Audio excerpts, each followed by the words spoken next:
Hello and welcome to another episode of Talk of the Trinity. It's our first one this week, and if you've been paying attention, you'll have seen that we did about 24 million last week. We've been going a little bit mad with episodes recently. I'm Will Forrest. Some people call me Mr. Trinity. My mom calls me other things. It tends to start with a K and end in a knobhead, but that's for her to call me, and it's up to her. I've got with me our summer signing, Dave Martinez Dance. Dave, aka Dave Michael Bizot, Dave as well. And whether you were listening to us from the Trinity Road, the Holt End, the Witten Arms, or from your sofa, I guarantee this episode will get you standing up in appreciation because we have got not one, but two dynamic centre forwards, wingers, creative maestros on the podcast today, representing the Claret and Blue corner. His second cap on the Talk of the Trinity podcast. He's a co-host of the Love of Paul McGrath podcast. We've got Villa Paddy. Paddy, great to have you back on. To be back on. I'm looking forward to my third round where I get my match ball. So that'll be a treat. You won't invite me back now ever again. Well, Dave's going to sort that out for you just because he's closer to you, Okay. in terms of location. But we wanted to be we wanted to be fair on this episode, and with Brighton being the next game up, we have invited back a friend of the show. We have got the man, the myth, the seagull from the best Brighton podcast out there, Albion Obsessed. We've got Joe. Joe, it feels like you were only here with us last week. I know, yeah. Thanks for keeping my seat warm. Yeah, good to be back, mate. Always so good to connect with you guys and chat. So yeah, I'm looking forward to this one. Well, if you haven't already checked it out, this is where the shameless plug comes in. Joe and myself talked through the England squad for the World Cup. Dave, Paddy, you two might not be as interested in the England squad, but you listen to it, it's worth a laugh with some of our picks. However, today, I appreciate, Joe, you've been messaging me earlier saying, I don't really want to talk about Brighton. I'm afraid you're going to have to talk about Brighton because Okay, fine. we've got to talk about the Villa as well. And at the moment, for us Villa fans, things haven't been as good as they were a month or two ago, where we were title chasers, challenging for the Premier League, though we're not too far behind now. But anyway, without trying to fool anybody who's listening or watching, I'd sent you through some questions beforehand so that you could have a look at them, think about what you wanted to say so that they weren't just cold and dropped on you. And Paddy, I'm going to start with you, if that's okay. As we know, Villa Brighton tomorrow. If you could take any one player from that Brighton team and drop them into the Villa side, who would you be picking and why would you make the decision to take them? I've had a second thought on this one since I wrote down my answer. Mainly because I watched the game on Sunday and I fell asleep because it was that poor. Um, Now I must preface that David, our good friend James Mahan, I was at his 50th birthday on Saturday night, so I was a little bit under the weather, but the game did absolutely nothing for me, and I was finding it a little bit difficult. My first choice was Lewis Dunk, and then I remembered he's 57 at this stage, so might be a bit late to take him in there. But I've gone completely left field and gone for Jack Hinchelwood. I think he's one for the future. I think he has the makings of a really, really good footballer. And I would imagine he's someone who will be used as Chelsea's 18th choice midfielder in next year's next year's 120 man squad. I'm sorry, I had to say it, But look, I just think he's the biggest prospect that's there, homegrown prospect, which helps us out with the European squad as well. So it mightn't seem blatantly obvious, but I just think it's the kind of player that Unai Emery would look to sign at this stage.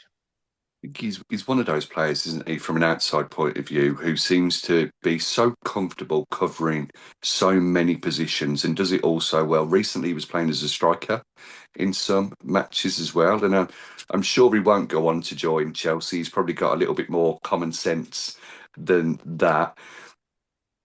Would you, Joe, be dropping somebody in alongside Hinchelwood in your pick of a Villa player, or are you going for a different position? Yeah, it's as you know, Will, we chat a lot, and I'm a huge admirer of Aston Villa. So this one for me was a very, very difficult question because there are lots of players that I really enjoy watching for you guys.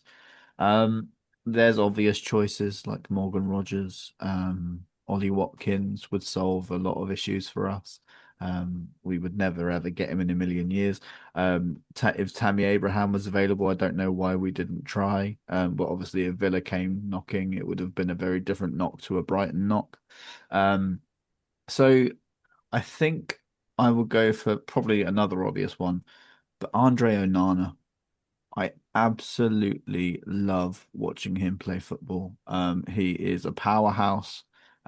He seems to pop up with a few goals here and there. And he's just an absolute delight as well. Every video I watch of him, just such a big smile, orchestrating the crowd after wins. He's just that personality that you would just adore around your football club. So yeah, Onana for me. In the Onana's been a great player for the Villa this season. I think it's fair to agree on, but it's when he's been available to play that's been the one thing about Onana. He picks up a few too many injuries. And Dave, you mentioned the last time we chatted, you've got an Everton friend who says that Onana will play when he wants to play, didn't Can you? I just say I accidentally called him Andre Oh, Amadou. yeah, Amadou, yeah. Amadou. He We doesn't know like that you. either. Goodness me, Joe. You've done that a lot of Amadou. times. Yeah. I'm You need to so keep going. sorry. Edit he that would out. Amadou. he would call you out on that as well, as he did in interviews over the summer there. Dave, in regards to a Brighton player coming to Villa, are you going down the Hinchelwood route or are you going for somebody different? What do you think we I'm need? gonna go for somebody different, and I thought Paddy might say this because he's still a Brighton player. He may be over in Rome, but he's still a Brighton player. And if he could just, again, we say if Onana can just steer clear from injuries, if this lad can steer clear from injuries, he could be amazing. And that is Ireland international Evan Ferguson. Now he's always out. We've moved on. We've now Troy Parrott's the man doing it. But look, Evan Ferguson, it just has so much potential. He really does. There was all these kind of rumors he was off to Turkey. I don't think there was really anything in it. He's at Roma now, so will they sign him?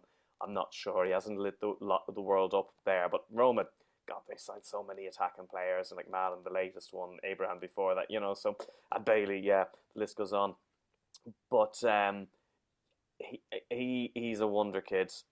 He just hasn't managed to get it right. It's maybe he's still young, and he's always marked out of it because people are like, okay, try and keep this lad quiet, and the way they've gone in on him, and like more on the Premier League. I haven't watched huge amounts over in Rome, but people would get on him and get on his case and get little digs into the back, and he really, it didn't help him at all, and yeah, I just wonder if he was in maybe a side where there was more threats, where there was a Morgan Rogers to kind of look after, or a Yuri Tielemans if he's fit as well. Providing from the midfield, and maybe he'd get slightly less attention that he had been getting at Brighton. So can I actually go back to Joe and say, do you think what I said about Evan is fair? And what's your feeling on him? Would you take him back? Yeah, I mean, we all saw his arrival onto the stage, didn't we? And it was an amazing one under De Zerbi, in a team that had a lot of service to a young man as well. But I think it was his injury that he sustained through a really terrible challenge from Fabinho in the FA Cup that same year that sort of stalled him a little bit. He came back and scored a hat-trick against Newcastle, and that was pretty much the last thing we saw of him in a Brighton shirt. And it was baffling because we all know the potential that Evan has got. And I just think it requires the right manager and the right team around him to get him back firing. You do not turn into a bad striker overnight, and he still has all of the ability. It's just about unlocking that confidence again. So whether that's with Brighton, of course, there is a space behind Danny Welbeck for us to have another striker in there. Now Seamas is out injured. So who knows what's going to happen with that towards the end of the season. I don't know if there is a recall clause in his contract at Roma. So it'll probably be next season that we understand the future of Evan Ferguson. But yeah, I would love him to come back to the club and do well. He's such a great lad as well. Always so humble and down to earth, works hard, seems a real model professional for his age. So yeah, the future hopefully is still bright for him. So it Joe, was, the reason I didn't pick Evan Ferguson as my pick is Dave knows that the Fergusons are actually family friends of mine. So I couldn't have Evan Ferguson playing for Aston Villa because I couldn't couldn't give out about him when he has a terrible game. But my grandfather played with Evan's grandfather. I played with his uncle, played against his father, and my nephews played against him. And a little known fact that I contacted Aston Villa back in 2019 to inform them about Evan Ferguson, and they decided not to pursue it, is what I was told in my return email. So I bet they regretted that afterwards, but he was a hot prospect playing for Bohemians aged 15 against Chelsea, funnily enough, in a pre-season friendly. I was But there, and it was unbelievable yeah, to come on, just see the freshness. Like, he just had so much about him. yeah. And But anyway, actually, that's my history with Evan Ferguson. So I couldn't exactly criticise him when he comes to play for Aston Villa. and I know this is a Villa podcast, so we'll move on. But Joe, don't let him go on a free, because that club Bohemians have a sell-on clause. So make sure you sell him Yeah, I if he mean goes somewhere, please. there was Free crazy transfer would be good. figures. Yeah, crazy figures quoted a few years ago. I don't think he's quite at that level now, but No. as I say, I would do anything for him to come back to the club and start doing well. I absolutely love him. well, you learn something new every day in regards to Paddy's relationship there with the Fergusons and how Paddy spotted his ability, tried to get the Villa to sign him, but Unai Emery wasn't the man in charge then, so they weren't going to listen, were they? No, I think it's good. Unfortunately. And if I have to put this onto record, if Brighton let Evan Ferguson go on a free, please do not direct your hate towards Joe. It's not up to Joe, despite what Dave has just implied there. I tried to think of this from both ways in regards to players that would help both teams when I was out yesterday, and I thought for Brighton, I'd probably go for an Ollie Watkins as a striker because, as well as Danny Welbeck has done, he's getting older now. I know he pops up with the goals, but maybe an Ollie Watkins running in behind would be a great addition there. You know more about Brian than I do, Joe. For a Villa point of view, the one player is my go-to on Football Manager, and I appreciate Football Manager isn't exactly the be-all and end-all. Carl Rushworth, goalkeeper for the future, doing well at Coventry, was touted by Barcelona. So my sources inform me only a few years ago. Don't know who that source was. Only a few years ago, but it did make me think: why am I not considering a player I would have 12 months ago, which is Matoma? Matoma 12 months, 18 months ago was absolutely fantastic. You found out about the degree that he did in dribbling when he was at university and he was ripping teams apart. But that's 12 months ago. And thinking about 12 months' time, I wonder what success looks like for each of our football clubs. Dave, from an Aston Villa point of view, what does success look like to you or to Villa fans in 12 months' time? We're in the knockout stages of the Champions League. Simple. Don't care if there's a trophy in the cabinet or not. It'd be nice. We've got to get back into the Champions League for our development. If we continuously qualify, the revenue goes up. We generally be able to have a better, deeper squad. We'll probably win a cup then.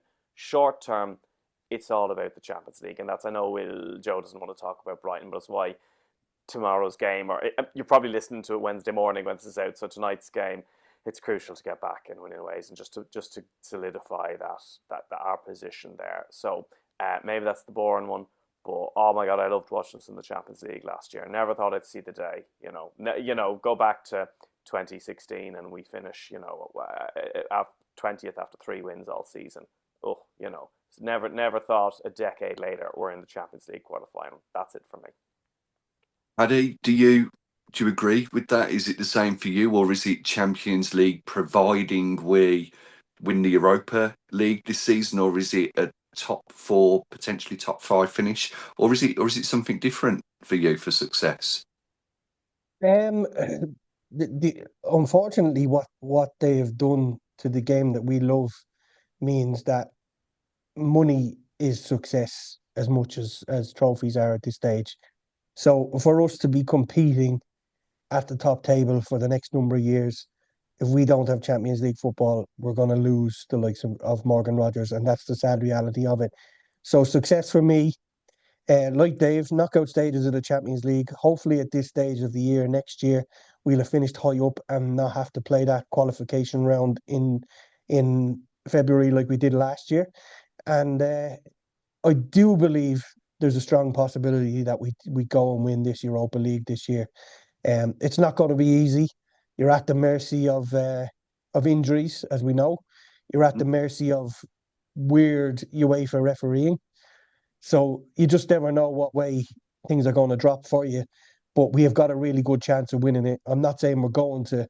It would just be nice to have what we set out for as a football fan, and that's trophies. It'd be nice to have one in the cabinet on top of the trophy, which is Champions League football, which keeps you competing with the big boys. And that is the only way we compete with the big boys, because it's going to be another 3 years before our stadium is making enough money for us to be anywhere near that.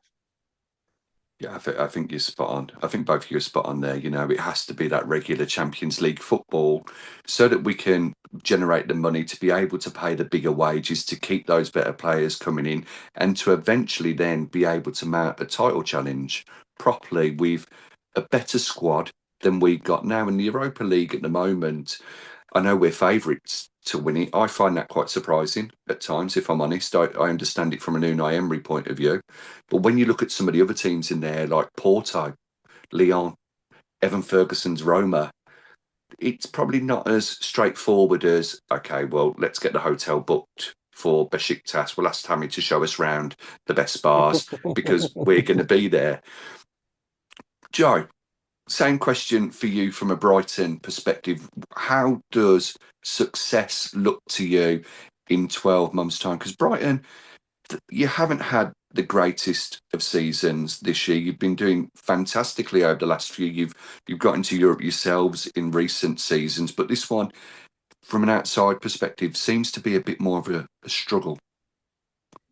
Yeah, it really depends, that question, on what Brighton fan you ask, because success looks so different to older generation fans, to newer generation fans who have only really known an upwards trajectory of this football club, which I'm lucky enough to be one of those fans. I'd started supporting us when we were in League One. We won that. We went up to the Championship, had a few years there, got promoted automatically. So I've been very privileged as a fan. For anyone that doesn't know the history of Brighton Hove Albion, nearly 30 years ago, we were a point and a goal away from falling out of the Football League. We would have lost our ground. And I don't think non-league would have let us survive, to be honest. So we were literally a goal and a point away from not existing anymore.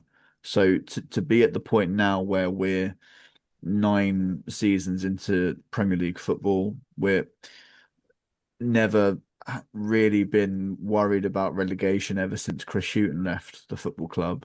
And obviously we got that European season. So it's been an absolute dream as a Brighton fan, and success for me is mid-table. If we can secure ourselves and establish ourselves as a Premier League side, and start proving to people that Brighton are more than just a number, I think that's what we have been doing. Of course, things are going to go wrong sometimes, and I think Fabian Hertzler is coming towards the end of his tenure as Brighton manager. I don't think things are working as well as the board would want. Um, it seems that we're going to keep him until at least the end of the season anyway. Um, so success for me in 12 months' time will be understanding a new project, understanding where this football club want to go. Because if we stagnate for too long, all of that progress that we've made in the last 3 or 4 years could really start to look like just a flash in the pan. Oh, how wonderful Brighton were. Look at their recruitment. And now it's not working. So I hope that we understand a new project, and can look forward to challenging for Europe again. And whether that's us finishing 10th and missing out on Europe and missing out on Europe and doing that season in, season out, that's what success is for me, to be here to compete, and to sort of muddle up the Premier League as and when we have a good season.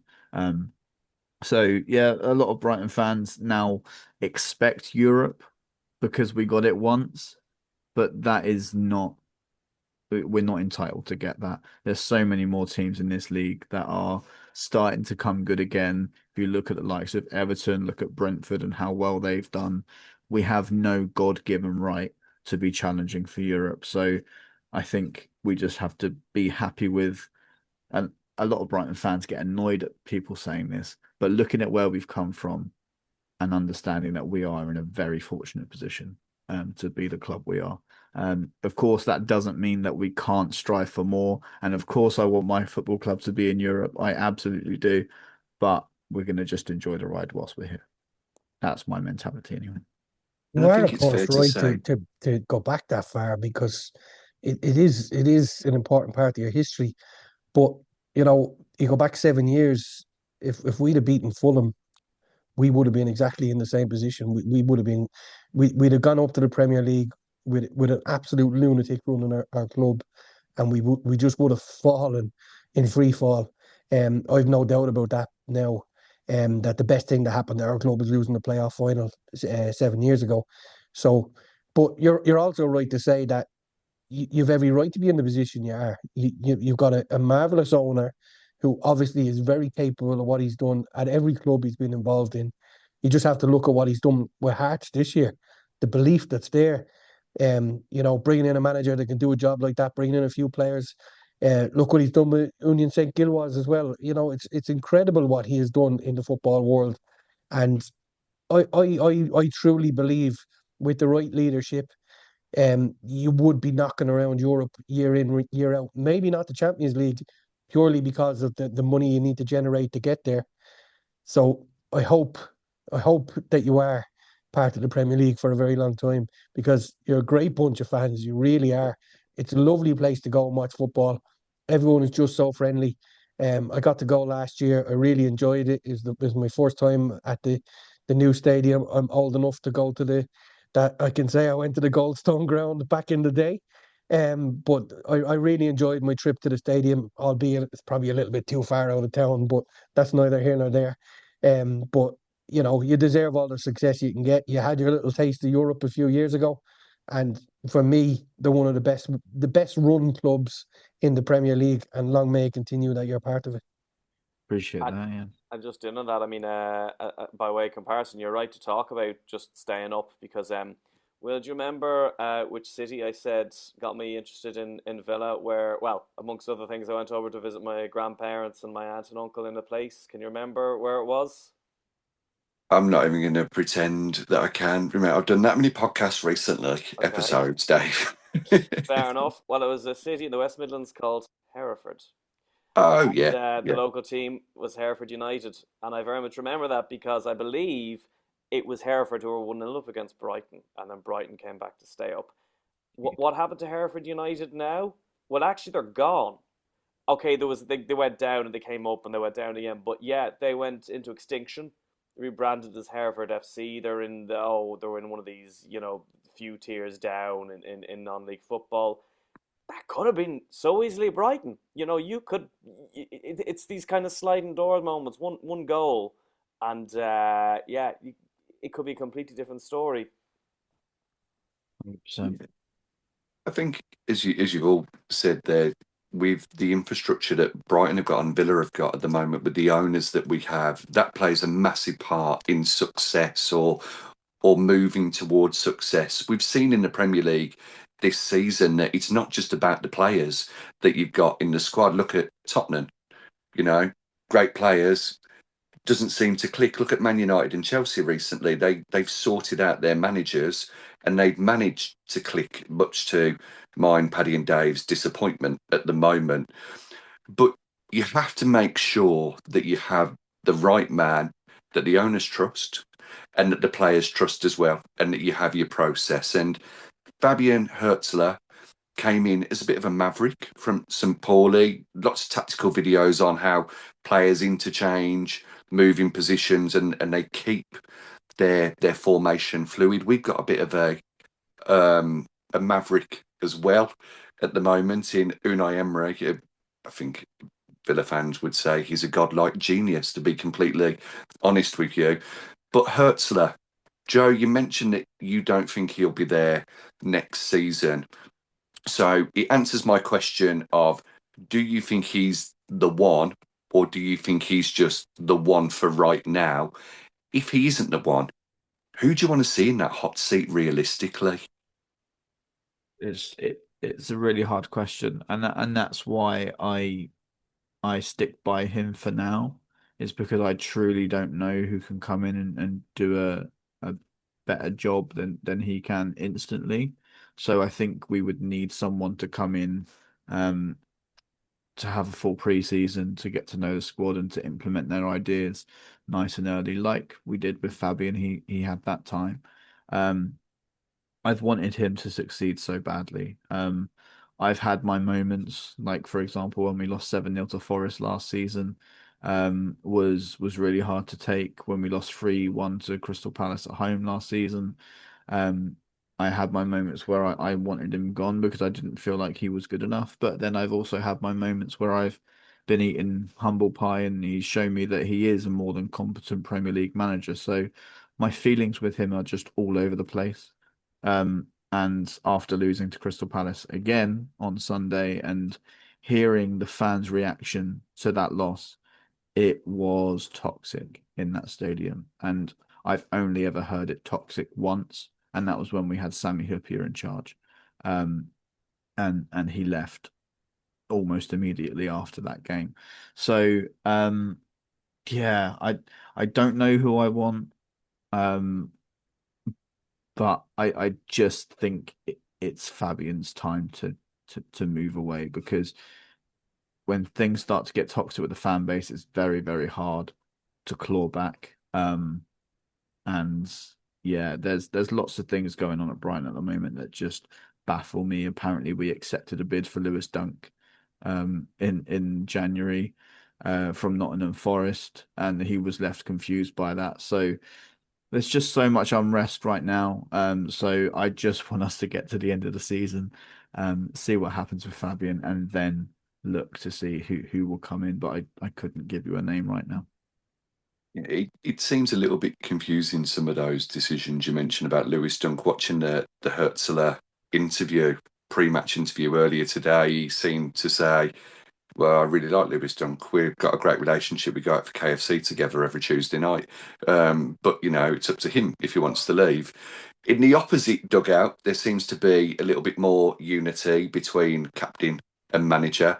Paddy, Dave, am I just going to get a unanimous yes, of course, Unai Emery is the man to deliver the goods to Aston Villa, whether that is regular Champions League football, as you've mentioned, because of the money and the game, how it is now, or whether it's that first trophy for what seems like a millennium.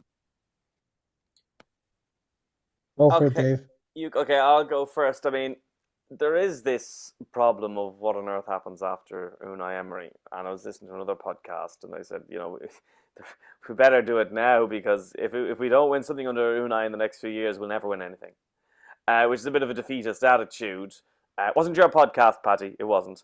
But I mean, I cannot imagine a better manager, a better fit for Aston Villa at the moment. And to be perfectly honest, Unai has a pretty good deal at Villa that he's not going to get out of the clubs. So there's a lot of speculation about him going to Real Madrid, and still is. I mean, how's the first conversation between him and Perez going to go? Hi, Perez, I want full control of the signings. No. So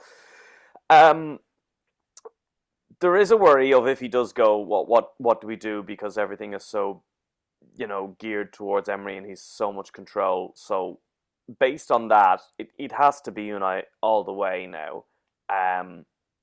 I've previously said I would still think in 3 or so seasons he might look to move on.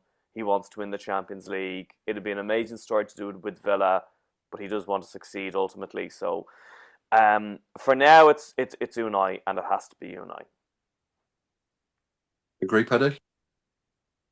For now, for next year, forever, it has to be Unai. I don't buy the Real Madrid links. I think it would be two bulls butting heads if he was to go in there with Perez. As Dave correctly says, he's got the keys of our castle. He runs the show. He runs it his way. You saw at the start of the season, he was disillusioned with Monchi, out the door, get rid of him, gone. Same with the players Monchi brought in. He wasn't enthused by them. They've gone out the door, unfortunately for Joe. Sand was involved in the goal at the weekend. But I just believe that what we have given Unai Emery is enough to keep him in the position that we have him in, until at least he realises that he's either not going to be able to compete at the level because of financial constraints, or if the which I don't believe would happen, the owner starts selling the crown jewels. I do believe we will have a situation where we'll have an offer for Morgan Rogers, which is just going to be too good to refuse, and I'm okay with that. I think by that stage, when you've got a release fee of 150 million, that's a rebuilding process for us with our financial constraints. So if that has to happen, I'm okay with it. I don't want it, obviously, because he's an absolutely brilliant footballer. But we've got to be realistic. We're not dining at the top table. We're absolutely punching above our weight to be up there. We're not dining there because we're wasting money like everybody else is. So we need to be level headed when it does come to it, and trust that he's going to bring in players that have the potential to go and replace them. But I'm absolutely 110%. Even if we finish outside the top 5 this year, I'm still behind them. I just hope he's still behind the project. And Unai's been able to get a tune out of every single player, really, since he's coming, or out of enough of the players in the squad to get us into the positions that he wants to be in, to be regularly challenging for Europe. He's done a fantastic squad. You could say, pretty much the same squad that we had under Gerrard, even the same squad that we had under Dean Smith in many ways. I did hear that we were going to make a bid for Neil Taylor on transfer deadline day, just to have a Dean Smith, Unai Emery 11, but that obviously didn't happen, and it's a joke for anybody who comes at me. But we've seen the way that he's built Morgan Rogers up as a player, one of the most sought after players in the Premier League at the moment, potentially world football. Joe, we mentioned how valuable he'll be for England. He'll probably be one of the first names on the plane.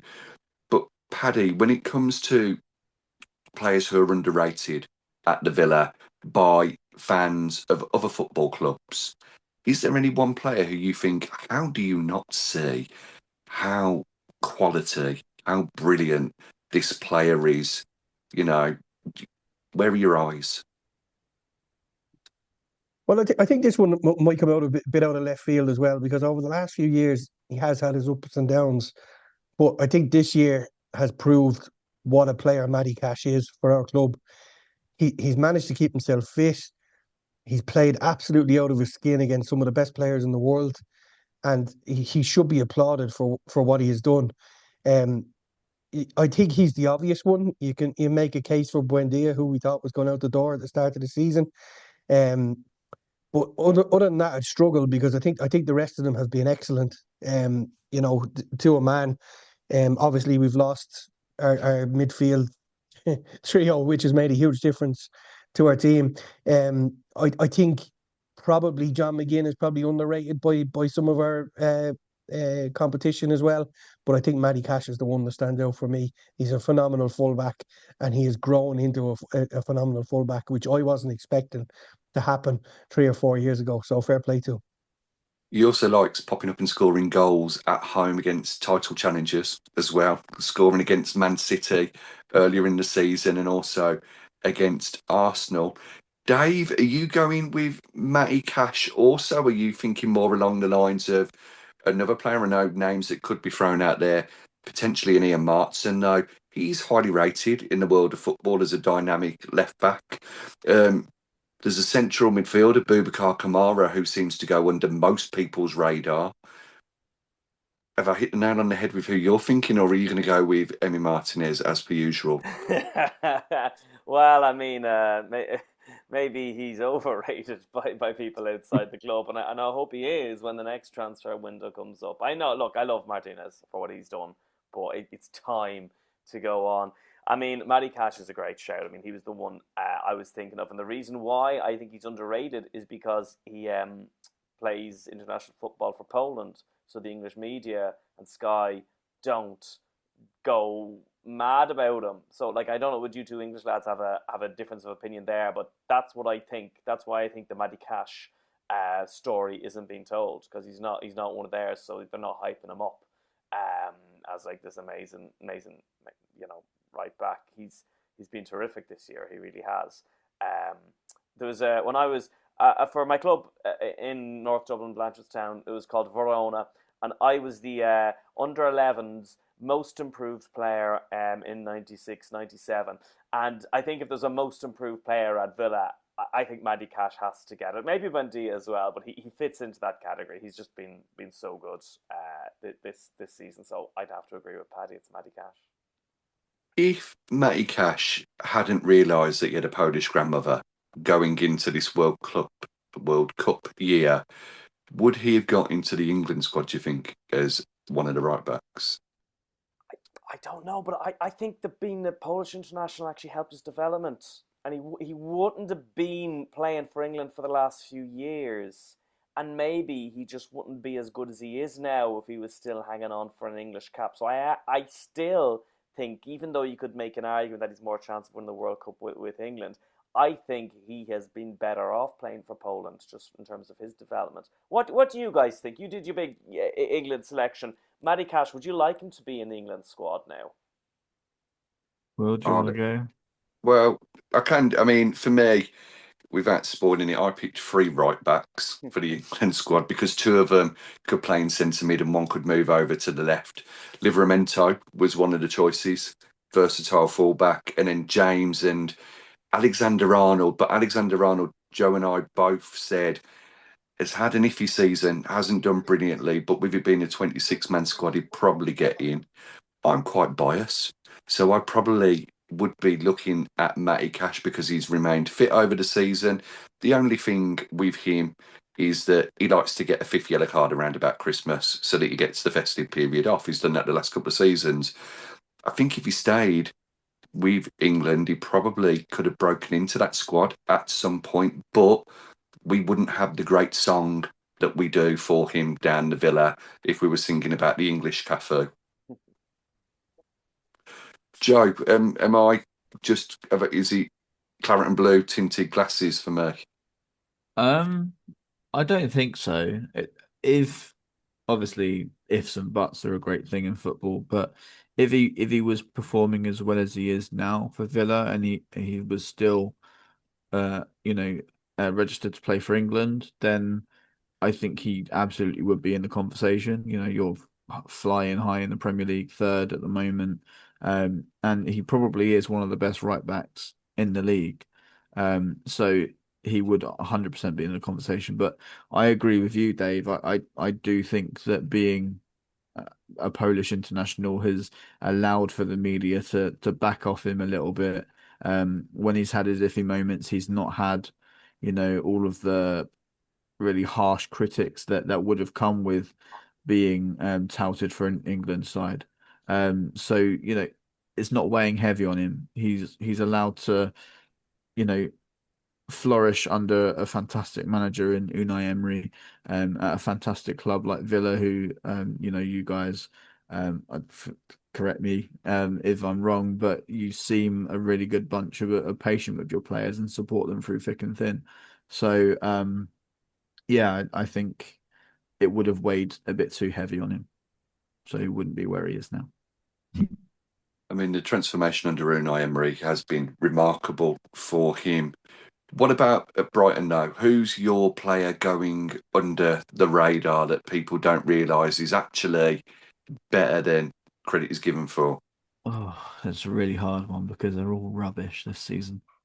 Um, no one's flying under the radar. They're all just not good enough to be on the radar. Um, it's really hard to say because a lot of the players that I could pick, I think people would say no, I watch him and he is good. Um, as much as people rate him, I still don't feel like he gets the plaudits enough. And because he came back in January, I am going to say him. But Pascal Gross. And I know other fans look at him and say, what a wonderful player he's been for Brighton in the Premier League era. But I don't think they quite grasp just how massive he's been for us in the Premier League era. He has been, I think he's got something like over 70 goal involvements. And has just adapted every single time we've had a change. And he's come and he's raised the standards in January. There was a clear difference in the team when Pascal Gross came back into it. So I feel like his influence as to what the Brighton story has been isn't realised. And yeah, I just have to shout him out because he's such a quiet footballer, just goes about his business, pops up everywhere all over the pitch. And just yeah, I just love him. So I had to mention him. But there's underrated and overrated players in every squad in the Premier League. And when I look at the Villa, and we'll look at Brighton as well with this, there has to be areas that we want to improve. For me, after watching the highlights, and it was only the highlights at the Bournemouth game at the weekend, it got me thinking we probably need to improve left back, left centre back for the squad as a whole, potentially even out on that left wing because we don't want to be playing Morgan Rogers there all of the time. He's much better centrally.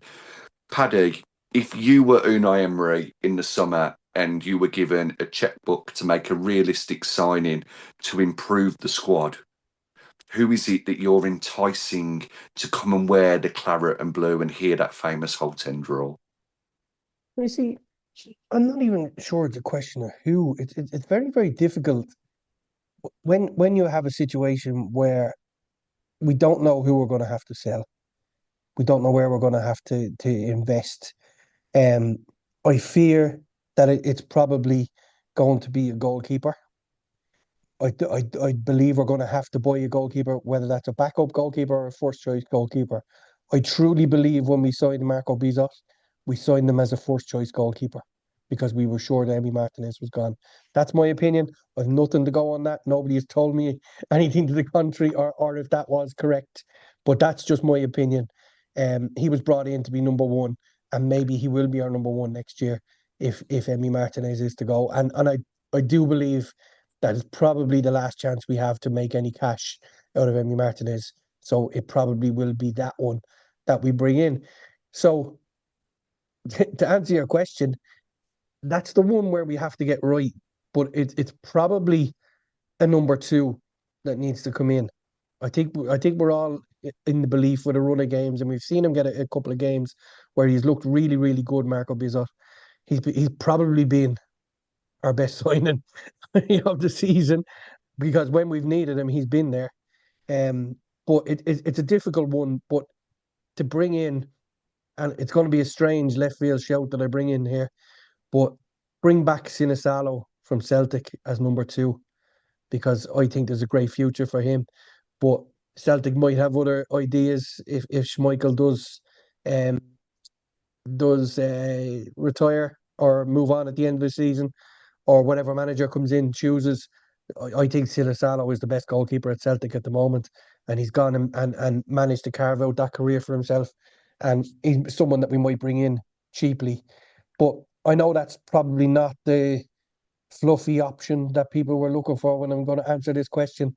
But I think that's the realistic one that we need to be worried about by the time it's around in August.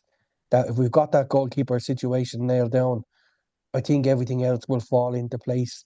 I do believe you're correct. We might have seen the end of Tyrone Mings. We might have seen the end of Luca Dean, but we already have ready-made replacements in there. If we're to lose Emi Martinez, you have to have 2 good goalkeepers. Nobody survives in the Champions League places or in the Champions League itself without 2 good goalkeepers. So that has to be our focus, is getting that recruitment right if it is Emi Martinez that goes. I think it'll be very interesting to see if Marco Bizot is the first choice goalkeeper, and it'd be interesting to hear what other Villa fans have got to say. So feel free to leave a comment. Do you think that Marco Bizot will become the number 1 next year, and Dave will have to change his name, or do you think that Marco Bizot will be number 2? I'm not going to come to you just yet, Dave, because I imagine that you're still seething a little bit at the thought of Emi Martinez leaving, and you might need to come and dry your eyes. So I'll give you time to do that. Joe, Brighton, what area? Who are you looking to bring in? Do you need a left back? Do you want Luca Dean? Yeah, we'll take him. I think he's probably better than De Kuyper, who wasn't very happy with being taken off on Sunday, I must say. There was a few choice words said from him towards Fabian Hertzler, which was very funny. Who would I bring in? I think looking at it, like Brighton like to do a free signing on the contract expiries. And one player I'm looking at the moment that just makes so much sense for Brighton, and if we can get him out of his injury, sort of, he's been suffering from injuries. You'll realise why in a minute. John Stones, his contract expires with Man City this summer, and he just screams Brighton free transfer to me. Someone that can come in, no pressure of having to play, experienced head. And it's not a position we need. Obviously, Coppola's gone out on loan. Buscagli's come in to the side a couple of times recently. But I think we're going to lose Jabhol Van Hecke. And I know that Van Hecke is obviously on the younger side. But Dunkey's not getting any younger, as you mentioned. Paddy is about 57 now. So if we can bring in John Stones to be that, that winner in the back line, knows how to close out a Premier League game, which Brighton seem to not want to do ever. We concede late goal after late goal. So he just makes sense to me. If he can bring the wages down a little bit. We'll give him the time to recuperate his injuries, and then who knows what he could do for Brighton. He's great on the ball, fits into the Brighton philosophy quite nicely. So yeah, that one for me just makes a lot of sense. Is that why you picked him for your England squad? Probably. Did I? Did I? Pick John Stones? I don't know. You'll have to go I back don't and think I listen did. and see. Yeah, well. But John Stone's a versatile player, can play right back, centre back, defensive mid. When you're on Football Manager, are you getting him to mentor Jack Inselwood? Similar players. I know Stones doesn't play up front, Yeah, but absolutely would get into mentor Jack. As you mentioned him earlier, Paddy, I'd just have a quick word on Jack Hinshelwood. He's been incredible for us. He's come through and just he plays like a captain at the young age that he is, and he's taken so much responsibility so early in his career. I think it's hindered him a little bit, and he's had a few injury problems, probably through pushing himself a bit too much to be fighting for the badge on the front of his chest rather than the name on the back, which Brighton fans get sort of annoyed about. A lot of players come in and use us as a stepping stone, and we understand our place in the football food chain. So to have a young player come through like Jack Hinchelwood, who has been at the club from the earliest age group possible all the way through, I think he's the first academy product that's come through the Category A academy that we've now got at Brighton. So he is just an absolute example of what this football club is trying to achieve with young talents, and we're starting to see a few more come through as well, like Harry Howe started against Crystal Palace at the weekend. So yeah, hopefully we can start getting our Jack Hinchelwood regens in there as well. So but yeah, Jack's incredible, and he's a future captain of this football club.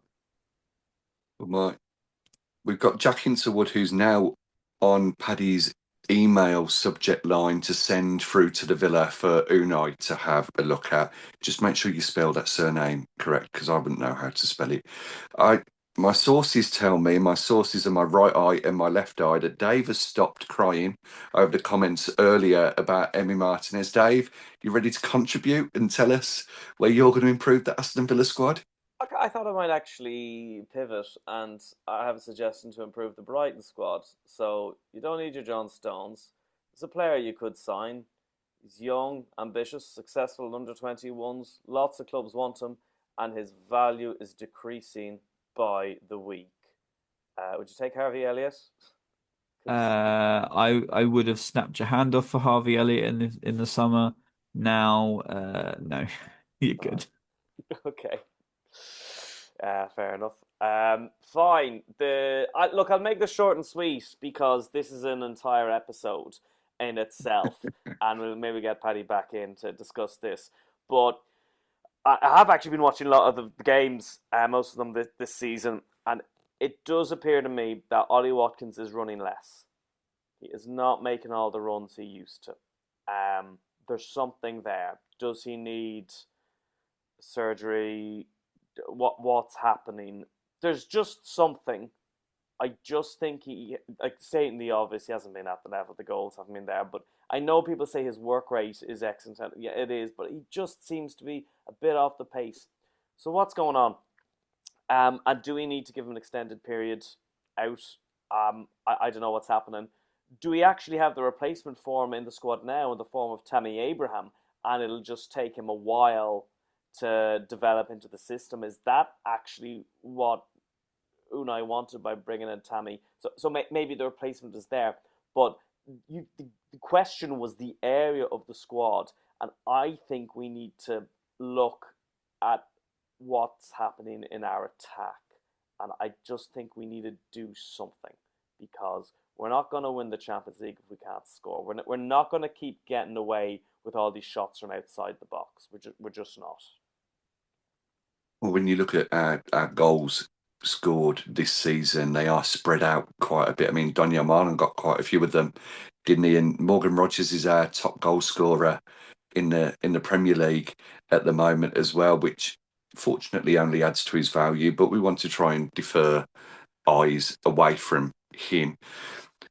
Two last questions. One's going to be about tomorrow's match and what your predictions are for it. I am sorry, I'm going to have to ask you all that. But the last question that I'd sent through was, where do you think your team will finish in the competitions that they're in? I appreciate it's a subjective question. A lot of things can change between now and the end of the season. You have to look at as well, am I considering it on current form, or am I considering it on how we've been over the course of the season? I mean, if I'd have said that to Villa fans at the start of the year, it might be a bit different response-wise. Joe, still in the FA Cup? Oh, Are we going to get much further? Say we, you. I hope so. We seem to be given just the worst possible cup draws imaginable. We've had Man United, we've overcome that. Last season we had Newcastle, we overcame that and then lost on penalties to Forest. whilst Palace got their incredibly lucky draws, except for when they played you guys. I'm very disappointed in Aston Villa for not beating him in a semi-final. I have to say that. I'm not angry. I'm just very disappointed. We're angry. We'll do the anger for you. Yeah, thank you. And now we've been drawn against Liverpool. So, of course, if we want to win the competition, we have to beat the best. That old cliche. But I do think our FA Cup journey ends on Valentine's Day. So, boo-hoo. Fun times. Where will we finish in the Premier League? If I'm basing it off of right now, we'd be lucky not to get relegated. I think we'll finish 15th this season. So heartbreak come the weekend with the cup and a lower than expected finish in the Premier League. But Brighton are the sort of team who know what they're doing. They have the right infrastructure in place, and hopefully next season they bounce back from that. And I'm sure that they'll be challenging for Europe again. Who knows? They might even put a run together before the end of the season. I hope they do, but I hope it's from Thursday onwards, if I'm being completely honest with you. Dave, we've got one extra competition to consider in the Europa League. I mean, I know you don't want to win it. No. I'm not saying that. I have a hierarchy. So the hierarchy is Champions League qualification. Then it's Europa League. Then it's the FA Cup. Now, I know there's Villa fans who would put the FA Cup higher than the Europa League. But the Europa League, for two reasons, I actually think would be really worth winning because, A, it's the Champions League place now. Hopefully, we'll have that secure by the end of the season. But it is a bit more global, and I'm sorry, in this day and age, we're probably going to get lads in, Auckland or New York or wherever else watching that kind of final randomly. It just brings a little bit more attention to us on a global scene. So I think, given where football is at, which I don't like it, as Paddy's pointed out, but it is the reality. So I think it would be quite good to win the Europa League. But no, I mean, where are we going to finish? I don't think Chelsea, Man United, and Liverpool are going to get bias. They're not. The three of them aren't going to get bias. As it stands, it looks as though we've a really good chance this midweek. I was going to say weekend. This Wednesday to put a little bit of space between ourselves and the sides behind us again, and just solidifying ourselves there. Currently in the top three. Oh, will I be optimistic and say we'll hold out for third? I mean, I definitely think we'll be top five. And I think we can hold out for third. If we can go on a little run now with home games coming up, I'll be optimistic and say we'll hang on for third. And that's our best result since 1993. I'm glad that we don't have Baz here. I wouldn't be asking him. He'd be saying we're just about to survive relegation. If you know, negative Baz. Paddy, do you think we're going to hold on to third? What do you think with the three competitions? I'm going to go something a little bit different. I'm going to go that we get knocked out of the FA Cup this weekend. I believe that he's hurting and smarting from what's happened to Boubacar Kamara in the Spurs game in the last round. I think it's the least important of what we're going for. I believe we're going to finish fifth and still get Champions League. And the reason we finish fifth is we go so deep into the Europa League, we will have secured a top five finish. We take our foot off the gas in the league and we aim to win the Europa League. So we finish fifth and win the Europa League. I think a lot of Villa fans will be happy with that scenario, especially winning the Europa League as well. It guarantees that Champions League football. I went for a walk with my mum the other day. I was talking to her, I asked her this question, and she said to me, fans of a certain age want to see the Villa win the FA Cup. Selfishly, that's what she'd want to see because it completes everything. It completes football for her.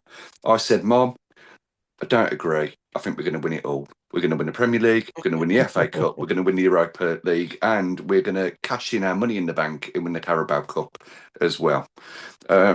Obviously, that one won't happen, but imagine if it did. The last question I'm going to ask you, and it's probably the most important one in regards to this episode. We saved the best till last, of course, and it's about tomorrow's game. At time of recording, we're currently third in the league on 47 points. Brighton are on 31 points. Both teams have had a bit of a dodgy spell over the last 6 games. I think it's fair to say, and Villa fans over the last few years would be going, well, don't worry, Brighton, you haven't won in 5 years. You come into Villa Park, you're bound to beat us. We tend to lose to teams who never win and beat teams who never lose, but it's a little bit different under Unai Emery nowadays, and we just need a 1-0 win where the ball goes in off Lewis Dunk's backside and gives us those 3 points. Paddy, come the end of Wednesday night, what do you think that score is going to be? Is it going to be 1-0 with a Lewis Dunk backside own goal? Just kind of hoping you'd come to me last and give me about 3.5 minutes to answer this question. Because as things stand, there's 3.5 minutes left in the game at Old Trafford or at West Ham. And West Ham are currently beating Manchester United 1-0. Coupled with the fact that Chelsea have drawn at Leeds, both not good results for Joe. So as a result, if it stays like this at West Ham, the pressure is on Brighton. And as a Villa fan, that's the way I like to have it. Because the pressure is all on them. We're after getting a little bit of a pass here if it stays this way. And I'm going to go with a 2-0 win. Okay. Joe, what are you thinking then? If results stay the same as they are, do you think the pressure's all on Brighton to come to Villa Park and get a result, or do you think the pressure's on anyway after your fans made it known to Fabian that they weren't quite happy with the result at the weekend? Now, I think I first ever made this vow on your podcast. Right at the start when I was doing like opposition podcasts, you were one of the first that brought me on. So very thankful for that, first of all. But I made a vow that I would always go with my heart. So I feel like it's apt for me to break said vow on this podcast, the very podcast I started it on, and say that Villa are going to beat Brighton 4-0. Oh, God. Yeah. You are going to annihilate us. Well, 3 Villa fans could have gone very speechless then. Don't worry, we are still recording. You're just going to see our shocked faces on YouTube. And we are very much, if that stays the same, that result of West Ham, we are very much in a relegation battle.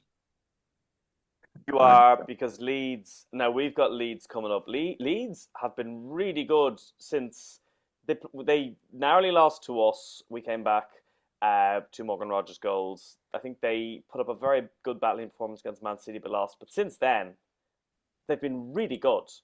So they're coming to us in a couple of weeks, and we're going to find that tough because they eke out results. So you are right. Now, Spurs are a bit of a shambles, and Nottingham Forest are a bit distracted with the Europa League as well. So I think that could really go against them. So I don't think it's time for Brighton to panic now. Oh, I'm panicking. Right. Okay. But you are in a relegation battle, and it's unbelievable because when we played you earlier the year, you were right behind us in the league. Were we 5th and you 6th or something along those lines? It was very close. So it's funny how things can change so quickly. I blame Aston Villa for our downfall. Ever since you beat us, we have been in free fall. And that's you were cruising and completely threw it away then. So yeah, that's where it all began. Stick the boat in. Well, it is interesting that Joe has said that the fans are beginning to boo, because I didn't realize that. So that's kind of music to my ears, because as soon as something goes wrong or they miss a chance or Villa get ahead, the fans are probably gonna sense that kind of atmosphere, and I think hearing that, I was going to go with a 1-goal win, but I'll go with 2-0 Villa. I don't think we're going to put 4 past you, but I think we'll get back to winning ways and sigh a huge sigh of relief. I agree that I don't know will Unai rest people against Newcastle. It's definitely not the priority for me, but I could still see Unai try to play a bit of a changed squad, but like not a weakened squad either. I think he'll take it quite seriously. And then we've got a big home game against Leeds and a big away game against Wolves. But if we can get 7 points, 9 points from those 3 games, that would be huge for us. Joe, give us the news. I was just about to give it to him. That's why I wanted to wait the 3.5 minutes, because Man United have equalised. Ah! Thank Well, you, relief, Benjamin Joe. Sesko. Thank you, Benjamin Sesko. do you know, at the end of the day, we have to win anyway, don't we? That's still a grand result for us. You know, we've got a chance to put a bit of space back. That's fine. Can we all just take a moment to really, really laugh at the fact that the bloke can't cut his hair yet? All they had to do was beat relegation threatened West Ham for him to cut his hair. And here we are. As soon as Michael Carrick came out in that interview and said, we don't care about him and his hair, you sort of knew that they weren't going to win, I think. Well, I tell you what tells me they're not going to win. When a manager who's under savage pressure go and buys Adama Traore again, having seen the bullshit that he's put out over the last 10 years, he bought him twice, and he brought him on with his last throw of the dice today, and he's cost him the match, obviously, because it's like having 10.5 players on the pitch. So, well done, Adama Traore. He's gained the point for Manchester United. In regards to Brighton and the worries about relegation, I think there's a lot of other teams that are down there as well that can easily get pulled in. Crystal Palace can, Fulham can. I don't think Brighton have got anything to worry about personally. I think West Ham will get out of it. I think they've made some smart signings, and reverting to that 4-4-2, apart from today, has got them some good results. But a draw against Man United in their current form isn't bad if they can hold out for it if the game hasn't already finished. That's over. It's over now. Okay. So we're going for a clean sweep of Villa wins. Joe, I'm actually not surprised that you've gone for 4-0 because you mentioned on our recent chat that they tend to be quite big scores at Villa Park. Though, don't remind me. I sorry, I'm not sticking the boot in like Dave. I'm going to go for a full house. I'm going to go for a 1-0 Villa win, and I actually think that Tammy Abraham is going to score our first penalty of the season. One of the teams that haven't had a penalty in the league yet. Guys, thank you so much for spending your Tuesday evening with us, chatting through all things Aston Villa and all things Brighton. Joe, always a pleasure to have you on. And obviously we wish Brighton and your podcast the best of luck for the rest of the season from Thursday onwards. If you do win, please don't text me. I'll text you. Paddy, 2 caps under your belt. Dave's going to sort out those caps for you, or the prize whenever you meet him next. We'll get you on for a 3rd time later on in the season. Good luck as well with you've got a live podcast coming up, haven't you, with the likes of Mark Draper and Adam Wright joining you. Am I right in thinking that? You have, yeah. We've got the 28th of March in Dublin. We've got 4 of the players that won the Coca-Cola Cup in 1996. Mark Draper, as you said, Alan Wright, Tommy Johnson, and we've just announced on our podcast tonight that Ian Taylor is the 4th. So that's our foursome ready for the 28th of March in Dublin, and 4 people that really like a pint of Guinness. So it should be a bit of fun as well. So if anyone is listening, like to come along, follow our podcast. You get a link there to buy your tickets, or I'm sure if you message Dave, he'll help you out and where to get those. Absolutely. I presume, Dave, it goes without saying that you're going to announce us on stage at the live show. Sorry, yeah, absolutely. Jeez, I better get on that. Yeah, ladies and gentlemen. No, yeah, I mean, it's a terrific podcast. I mean, in terms of, so I'm over here, obviously across the Irish Sea, and literally every Villa fan knows everything about this podcast over here. But it's a real proper fans podcast. None of this kind of marketing jargon from the official podcast here. It's just proper opinions, and you'll not get more honest opinions than this. And I'm going to quote Paddy, something you said and something I remember now. If you don't like the media that's out there, create it yourself. That's what Paddy said. I may be paraphrasing a bit, but all Sky and all, I'm sure, Joe, you get it. They don't give a damn about the likes of Brighton. So if we don't like what they're saying, fine, let's create it ourselves. And I think they've done an absolutely amazing job getting a Villa fan base community to listen in, and it's a must listen to for any Villa fan. It's a great one. So like and subscribe. So Dave, you're going to have one other job. I'm going to send you a Talk of the Trinity shirt. Okay. I'm going to ask you to go up to Mr. Taylor, tell him how much I love him, how he was my first love in a Villa shirt. Get that signed by him and send it me back. Okay. No worries. I'll do that. Guys, of course, go and check that out with Paddy's podcast. Go and check out Joe's podcast as well. I'll make sure to tag you in the videos when we put that out and about. Join us next time for our chat in regards to how did the Brighton game go? What are we expecting from Newcastle when negative, reasonable, positive Baz might be back? He said a 2-1 Villa win as well for Wednesday. So all eyes are on Brighton to win. But I think, apart from Joe, because he's not going to want to do this, we tonight get down onto our knees, put our hands together, close our eyes and pray to Paul McGrath that we might get back on track and get that win that we need. Until next time, cheers, Tar. Thank you very much. Up the Villa.